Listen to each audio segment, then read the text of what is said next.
Are you new to the animal agriculture industry and want to speak the language of your customers with confidence? Get ready because starting September 3rd, we're launching our brand new poultry lingo course. Whether you're in sales, support, or simply stepping into the poultry world for the first time, this course is designed to give you the real-world vocabulary and industry insight you need. The course includes 3 focused modules: hatchery, layers and breeders, and meet birds, each just 4 weeks long, with live, interactive sessions every Wednesday. Learn directly from experts in a hybrid learning model that fits your busy schedule. You'll also hear from guest lecturers with practical experience in the field, and if you're a returning student or part of a corporate team, don't miss out on our exclusive discounts. And don't worry, swine folks, we're also launching a new session of our trusted and proven swine lingo course at the same time. Spots fill quickly, so email us at technical@animistic.co to reserve yours today. Speak the language. Serve your customers. Start with lingo. Welcome back to The Real P3, where passion, purpose, and progress come together in animal nutrition. We're not just talking pigs anymore. This is the new era of The Real P3. Pigs, poultry, and pets. Join your hosts, Chantel, Daniel, and Casey, Animistic's powerhouse team of animal nutrition and health experts, as they dive deep into the science and heart behind animal and pet nutrition and health. From commercial swine systems to backyard chicken flocks, from champion show pigs to your favorite couch-loving golden retriever, we're covering it all. Expect real stories, real science, and real solutions for those who feed, nurture, and innovate across species. Because here at The Real P3, we're faithfully serving through science plus heart. Subscribe now and come thrive with us. Welcome to the Real P3 podcast. My name is Daniel Adams. I'm the Animal Nutrition Business Development Manager here at Animistic. And today I have with me Dr. Laura Ellestad. She's an Associate Professor of Poultry Physiology, and she's also the Director of the Graduate Programs at the University of Georgia. Welcome, Laura. Thank you so much for having me, Daniel. Absolutely. So I met Laura during my stint at the University of Georgia when I was a postdoc. She was very much like a mentor for me during that time, and since then throughout my professional journey. So really excited to have you on the podcast with us today. So I guess I'll go ahead and jump right in with all of the questions that I have for you. So starting off, can you share a little bit about your background and how you first became interested in poultry science? Yes, of course. So like many, I think, undergrads that come in through animal science departments, I was pre-vet. That was sort of my life plan. And as I was just trying to get experience with animals, a diverse animal experience, so looking at not just clinical experience, but working with animals in other ways to sort of boost my application with, various experiences, I started doing research at the in the undergrad department at the Department of Animal and Avian Sciences at University of Maryland, just again to diversify my experience with animals. And I absolutely fell in love with the research side of things. And then as I was still considering going to vet school, I was sort of considering a DVM PhD track, and I had a conversation with, his name was Pete Gasper. He was a faculty in the College of Vet Med at Maryland, and he taught our Anatomy 101 class. And he very much, I appreciated his honesty when he said, if you really think you want to go do research, don't even bother going to vet school. Like, he did the DVM PhD track, and he felt like he was not taken that seriously as a vet student because they knew that he wanted to go and do research. So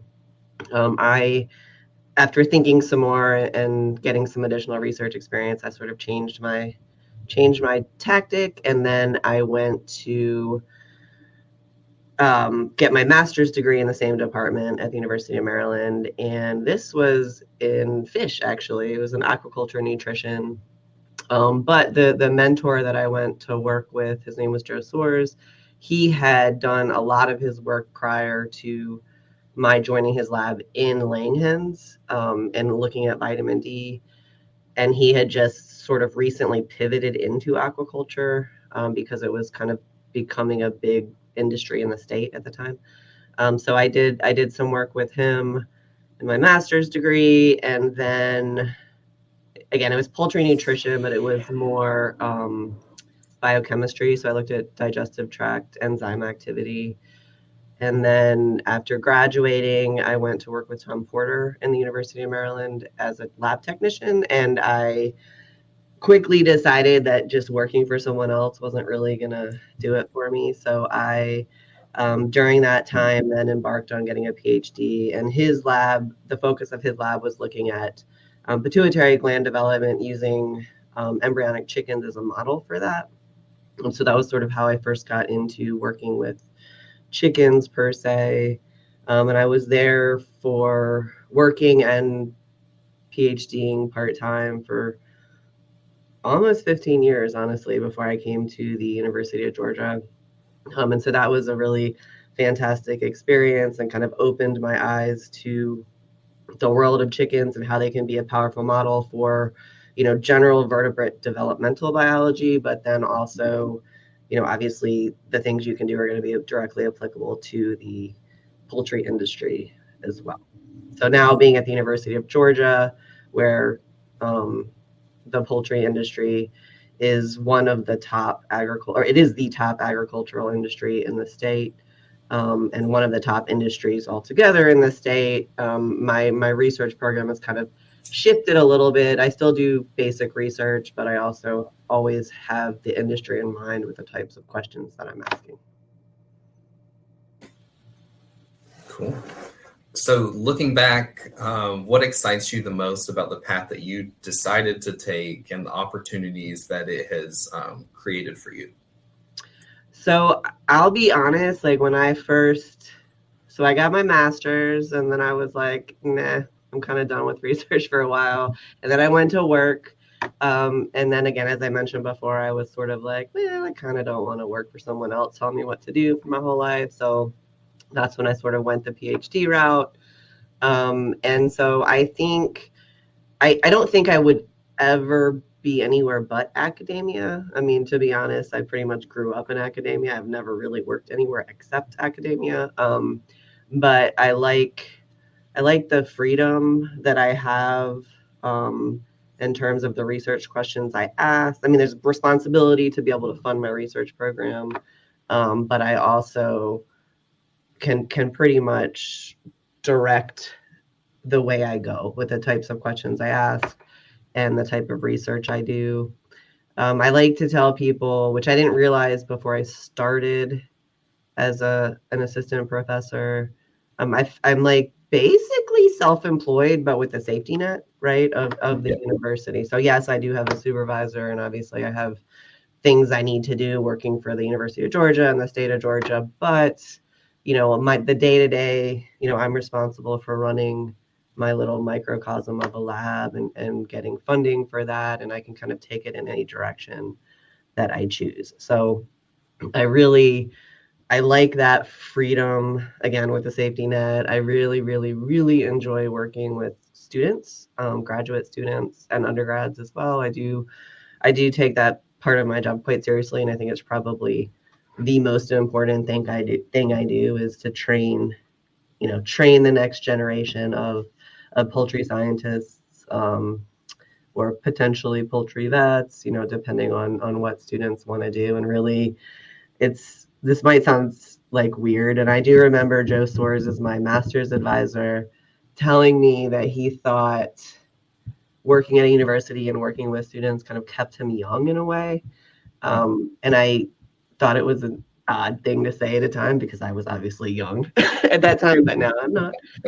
And I see what he means, so it's sort of a way, I don't want to say live vicariously, but it's really exciting to watch young people embarking on what is the rest of their lives, and being able to provide advice and mentorship. And, you think you know everything when you're younger, but the more, I can assure you, you don't. I would not have, if I could give myself advice, I would do that. But obviously part of growing up and becoming an adult is figuring things out for yourself. So getting to see that is really rewarding for me. Yeah. And I imagine just being at UGA, you get exposed, and running your own lab, you get exposed to a bunch of different types of people, a bunch of different types of backgrounds that you wouldn't necessarily get if you were strictly just working in like industry setting or just working in a lab. I also think it's super unique. I think there's a lot of people that just go straight through school, like immediately master's, then immediately PhD, and they try to get it done as quickly as possible, and then they try to jump into the industry or into an academic role. So the fact that you have that kind of space in the middle where you actually went and did the work before doing your PhD is really an advantage.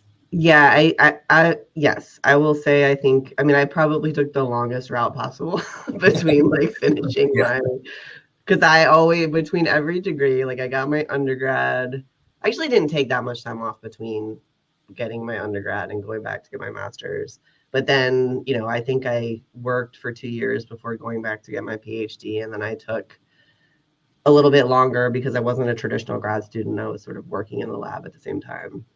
And then I kind of stuck around the department and worked with Dr. Porter and worked with another faculty I actually went back to fish for a little bit. It was with environmental gestagens and looking at fathead minnows as a model for toxicology. So during that time, it did allow me to like mature a little bit. I got experience helping the PIs write grants.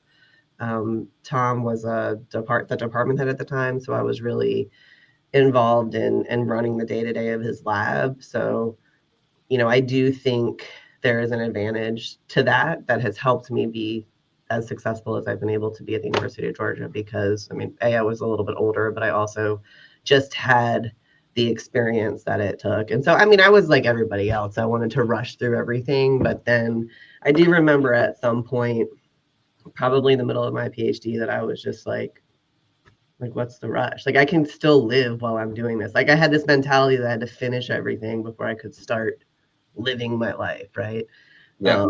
And at some point, I was like, what? Like, why? Like, I'm in my mid-20s. I'm an adult. I can buy a house. I can still live my life while also going to school. So, and I think that's something. Again, that's just something that comes with time. And you think you're old, and you don't have time to do stuff, but truly, during undergrad, early grad, that is the time to just enjoy things. I think. Yeah. Cool. So switching a little bit to talk about your teaching philosophy and your teaching strategy, what do you enjoy most about teaching students in poultry science? I know you kind of alluded to it a little bit before, how it helps you stay young, but what else do you enjoy about that process? Yeah. So, there's obviously that, and just, I think it's this is going to sound so cheesy, like a magical time in your life when you're sort of an undergrad or early grad student. But I teach an avian surgery class. Well, it's called Avian Surgical Techniques. It's a great opportunity because it brings a lot of students into our department that are sort of traditional pre-vet or pre-med or any pre-health major, essentially. And many of them have not had any classes with birds or with poultry. So it's a great opportunity to expose those students. We use laying hens as a model, so I can expose the students to that don't already have that experience to how just laying hen physiology. Like, a lot of them don't even know that there are meat chickens and egg chickens, right? They're kind of shocked when they learn that they're laying an egg every single day. And so we it's an opportunity, just by the nature of the class and the procedures we do. They learn surgical techniques, but they also learn to evaluate how successful their procedures were, And part of that is day-to-day monitoring of the birds, right? So they have to take care of the birds every day that school's in session and track egg production, feed intake. So I don't know that they're necessarily realizing it, but they're learning about poultry while they also are learning these other things that they think can help it will help them as they go into pre-vet or vet school, medical school, things like that. So that really has been it's one of those things. When I started my faculty position, I had a lot of experience doing research, writing grants, running a lab, but I didn't really have a ton of experience teaching in the classroom. Like I'd mentored students in the lab, but and I didn't really know what to expect. But I will say, I was very surprised is wrong because it makes me kind of sound like, oh, I don't want to teach. But there are a lot of faculty at tier 1 research institutions that kind of just they don't consider teaching an important part of their job. They sort of do what they have to do in the bare minimum. And so I was really pleasantly surprised at how much I enjoyed it.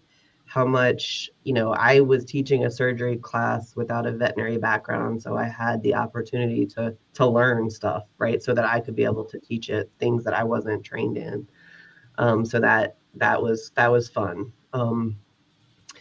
And just exposing students to things that allows them to develop skills that are not necessarily academic per se. So the class, they work in a group of 3 to do their surgeries.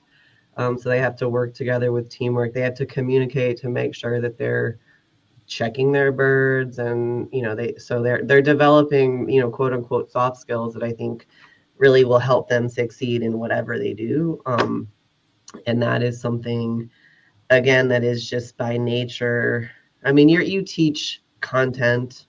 Some people will remember it, but most of the time you don't remember a class that you took, right, a long time ago. But trying to develop, just getting them to interact with other people, how to communicate, writing, a little bit of data management, but things that, it sort of allows me to help them develop those things that'll then help them be successful in whatever they do later in life.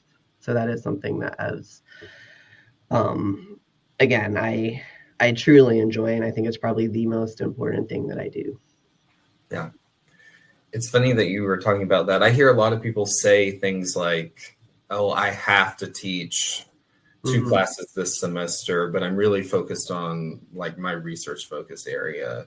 But it's good to have people out there that treat those truly as equal and not as just, this is something I have to get through so that I can define my research objectives. I always found that interesting because I also feel that if you're really involved, especially on the undergrad side, that's a great way to get to know undergrads and recruit really good grad students through that process as well. Yeah, absolutely. I have currently I have 2 students that have been, one is in his 2nd year, or I guess he just started his 3rd year. The other one just started his 4th year, and they both worked for me they took my class and then worked for me as undergrads.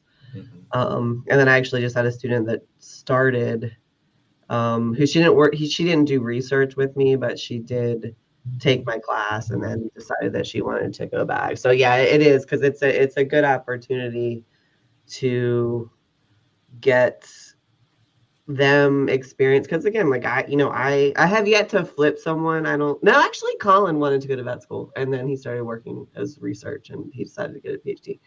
So he might be the one person that sort of changed. But generally, and I do feel very strongly in involving undergrads in my research program. It depends on the semester, but I usually have like 3 to 5 in there at a time. And I think it's a good experience for the undergrads themselves, and also a really good experience for the grad students, because it allows them to get mentoring and training experience, right? So they train them technical skills, but they also, virtually every student that comes to my lab will get like an undergrad research grant. So they have to present data at a symposium on campus, and they participate in our journal club. And so they get experience presenting things. And I think it's good for, it's good for the undergrad, but also it's really good for the grad students that are really working with them directly, because it gives them, I don't know if they always appreciate it, but I do think it gives them experience. Again, you train and you teach, and that just helps you learn, so I think it helps them develop and understand the research they're doing a little bit better. And it also, again, is something that can prepare them to work with other people in management or in academia when they move on after graduating. Stay with us. We'll be right back. Hey listeners, real quick before we dive back in. If you're nodding along thinking, I've had this exact same issue on my farm or in my business, then now's the time to check out Nobi. Nobi is the step-by-step visual SOP tool that's making training easier across swine barns, poultry houses, Feed Mill 7, your living room television setup.ca. It's affordable, just $3 per user. Month, accessible, even offline, and adaptable to every part of your operation from onboarding to compliance. I've personally used it, and I can tell you it's as easy as posting on WhatsApp. So whether you manage a team or just want to stop repeating yourself, give Nobi a try. Use our affiliate link in the show notes to get started today. You'll support the Real P3 and maybe save yourself a few headaches too.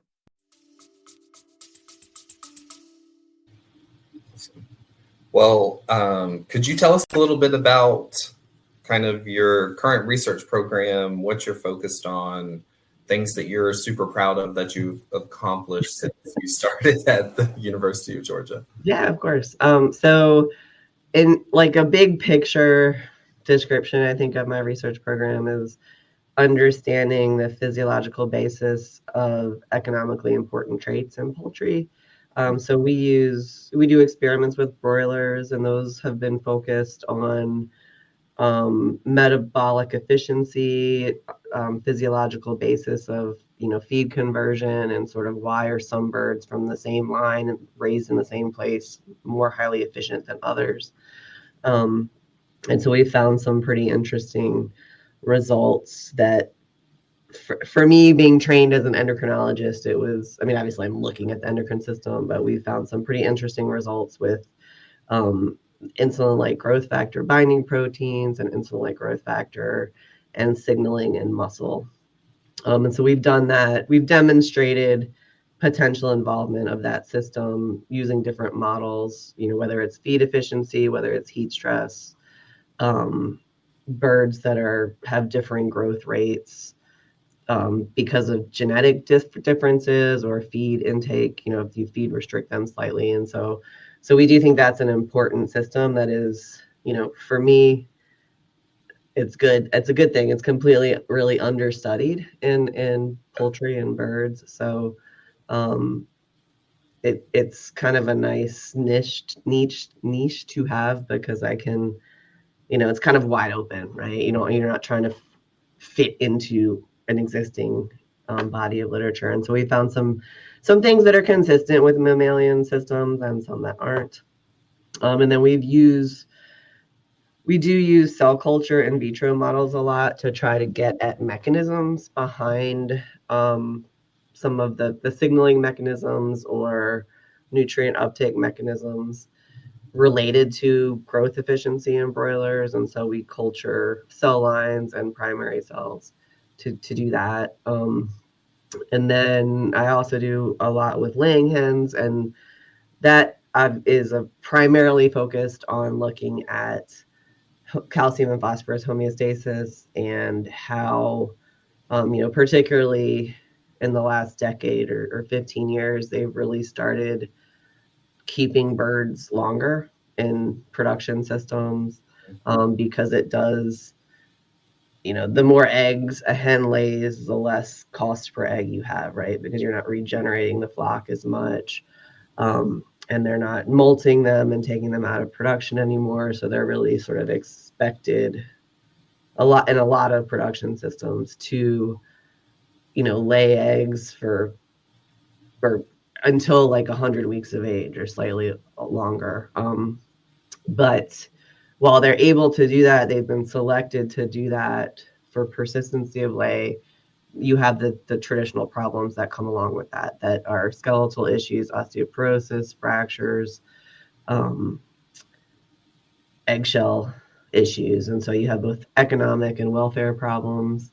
And so there's been a lot of attention paid to nutritional strategies to help manage that, whether it's with vitamin D or messing with calcium and phosphorus levels. I was really kind of surprised when I first started looking into those systems, probably in the 2018, 2019. So shortly after I came to Georgia, that there really hadn't been any fundamental biochemical physiological research done in laying hens probably in 20 years, so that's another area that was kind of wide open to look at, and to sort of try to understand the physiological basis of how these birds are able to lay so long, understanding what changes as they get older, so that, potentially if we see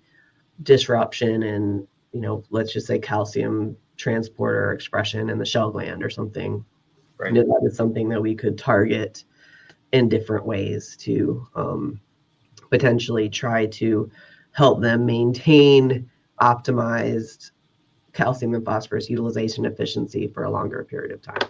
And so that the laying hen work is something that I started. So I'm actually proud of this because we got through a 2-year laying hen, which you helped us with some samplings on that. And it was a pretty monstrous undertaking because we had to bring the little chicks in at day of hatch, and then we took them out to about 95 weeks of age. So we raised them through the pullet phase, moved them to cages. We're still analyzing the data, but hopefully in the next few months we'll have some publications out where we really did a detailed look at physiological changes related to calcium and phosphorus utilization throughout the day. So throughout an egg production cycle, a single egg production cycle, and then at multiple ages.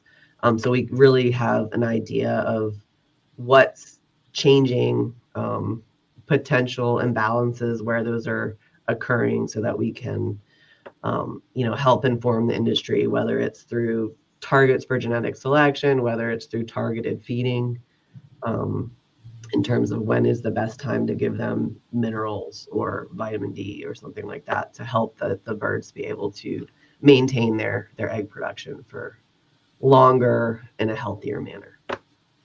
Yeah.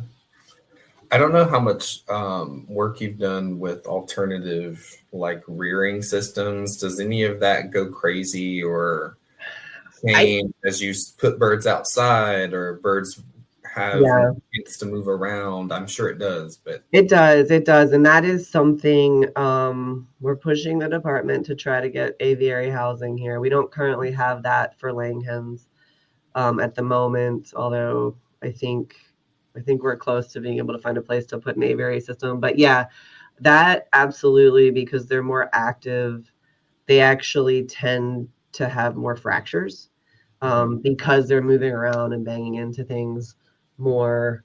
But I think there has not been, that I'm aware of, a whole lot of attention paid to the interaction between housing and physiology, and do the birds need to be raised differently, right, to be better prepared to go into an aviary system versus a cage system. Are their nutrient requirements different, right? Do they probably have a different energy? Like I'm not a nutritionist, but on that laying hen project, I did work very closely with Rosalina Angel, who's at the University of Maryland, who's a extension nutritionist who's focused on calcium and phosphorus for a long time, and then nutritionist for the H&N. Those are the birds that we used. And, for me, I've always just been like, well, we'll just feed the birds, and as long as they keep growing and doing their thing, it's fine. And they are amazingly resilient, right? Like chickens are. Like, it's kind of takes a lot to have them not do well. But and luckily one of the PhD students on that project also came in with an interest in nutrition and a background in nutrition. So, they were constantly tweaking the diet and changing the dietary energy levels to match feed intake and messing with, what I considered was a little bit extreme in terms of changing stuff. But I do think it was helpful and kind of, realistically, I'm not sure how much that happens in the industry, but I do think that it sort of optimized our experiment. And so kind of took that out of the equation so they're not deficient. And so, that is something, knowing that even in a cage system that we did that study, and that there was so much that they were doing to mess with energy levels and things like that, I can imagine that housing is going to impact the requirements, right, that you have for laying hens.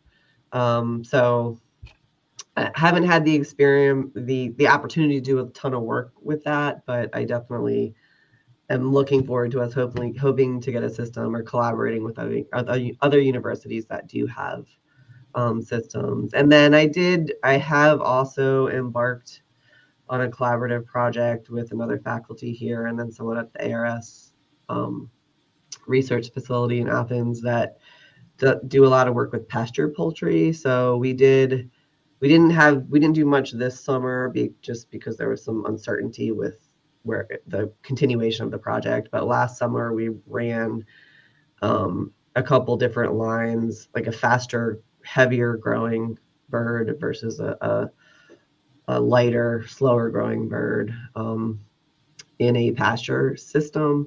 I just got a student that's going to be working on analyzing those samples, but it's kind of another model where you're looking at birds that are better adapted to that housing system, and to see what changes and what differences physiologically and how they're better adapted. And so I think the plan is to continue that. It's pasture poultry, so we're kind of limited to the summer. So we'll do, next spring and summer, hopefully we'll do a couple of experiments and also be able to look at that. Some of the, again, I'm a physiologist and endocrinologist, so I collaborate with a welfare behavior person. So I think we try to kind of look at the interface of those two areas. And so it's a good opportunity to do that. Cool. Well, one last question for me before we go. What advice do you have for young professionals or graduate students that are kind of on the cusp of graduation, that are looking for their next opportunity in poultry science or in animal science in general? So I always, even broader than that, I always tell young people, keep your mind open. People have such a, some students come in with such a one-track mind. They want to do industry, they want to do, academia, they want to do this, do that. If an opportunity arises and you're given an opportunity to do something, take it, because you don't know. I wouldn't be sitting here today if I hadn't taken opportunities to do research, when I was a student, right?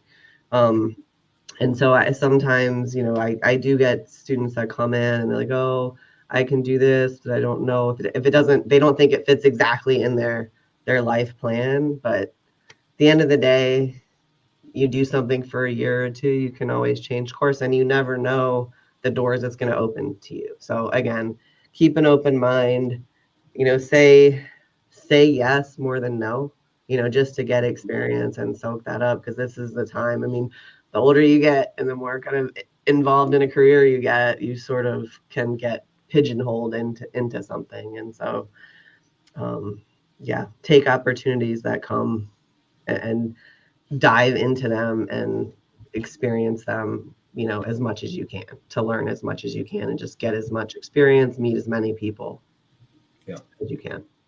Yeah, and even short-term experiences allow you to meet a ton of people and learn new things, and all of that just continues to build your network. Or your network, yeah. Yeah, because again, you never know. You never know what personal connection with people can do, in your life, whether it's personally or professionally. So, yeah. Cool. And be nice to people. That's my I would say it differently, but since we're on a podcast. Yeah. All right. Well, thank you for being with us today. I really appreciate your time. Yeah, thank you for having me. I enjoyed it. Hey, listener, before you head out, want more than just another vendor. At Animistic, we don't just follow the industry, we lead it. Whether it's developing innovative products, navigating regulatory hurdles like a boss, or delivering training that actually sticks for your people. Pet nutrition? We're on it. Livestock solutions? You bet. Data, strategy, science, heart? All day, every day. You'll catch us on the Real P3 podcast, Coffee in the Barn, and at animistic.co, where science meets soul. Subscribe to our founder, Dr. Casey Bradley's LinkedIn newsletter, Manifesting Innovation, and keep an eye on your favorite client channels. Yeah, that's probably us too. We're faith-based, fiercely committed, and full of science plus heart. Want to be featured, collaborate, or just have questions? Reach out technical at animistic.co. Animistic, faithfully serving through science plus heart.